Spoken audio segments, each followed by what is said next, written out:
But right now, as I was saying, we're in the middle of a situation where people that don't often find themselves faced with indictment and possible prison time are there right now, because we've had 50 people right now indicted.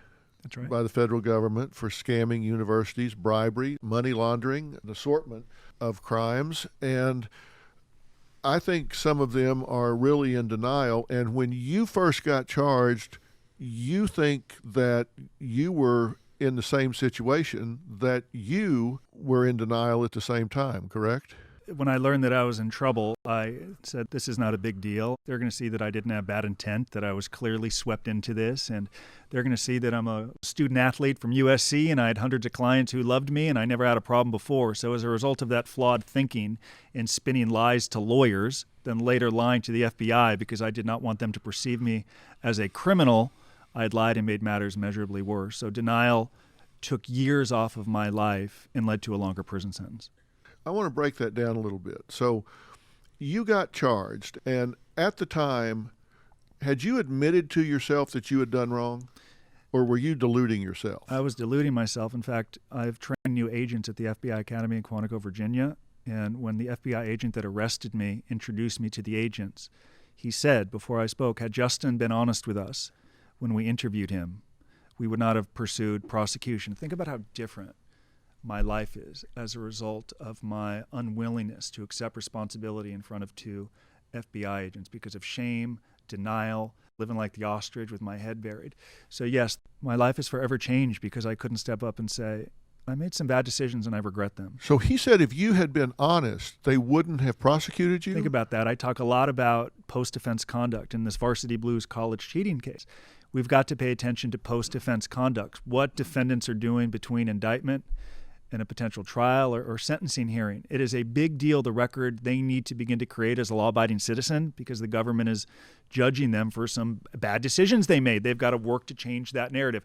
I did that terribly as a defendant. They have an opportunity to do better. But at the time you were sitting in front of the FBI agent, you weren't just lying to him, you were lying to yourself. And to my lawyers, flushing money down the toilet. I was a lawyer's dream client, potentially. You said you spent $50,000. $50,000 just to get in the door and sign a retainer for a white-collar defense attorney. I blew through $50,000.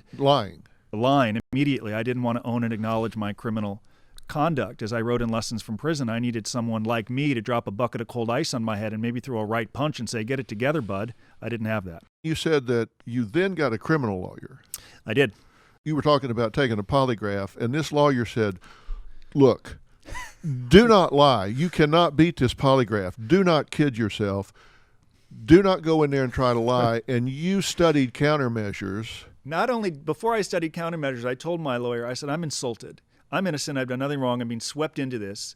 I'm insulted that you actually would suggest that I would cheat this exam. This is how little you think of me as a client of yours. She said, Justin, please, you're very smart, but you can make some dumb decisions. Do not cheat the exam. So, of course, once I left his office.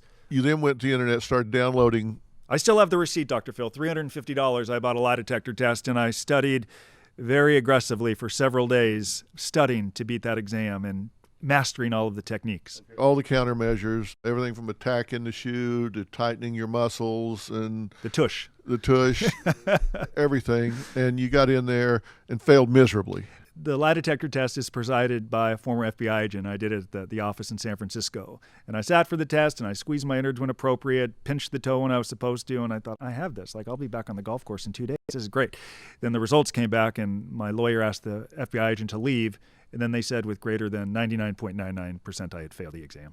And I remember looking out into Alcatraz from the San Francisco office thinking, this is not good. You said, and I quote from your book, your lawyer said, Justin, you're going to prison. It's time to wrap your mind around that reality. You're on incredibly weak ground here. The government prosecutors are prepared to charge you with numerous felonies, including now obstruction of justice. Yes. Did it hit you then? Embarrassingly, no. What I did do was say, do whatever you have to do to ensure I get the best possible outcome. Yeah. Whatever I have to say to try to avoid a lengthy prison term, because my lawyers told me that you're going to get 5 years in prison without question. I remember saying, how could I get 5 or 6 or 7 years? I was swept into this. I didn't understand that whether you had intent or not, how you respond to trouble plays a significant role in your outcome.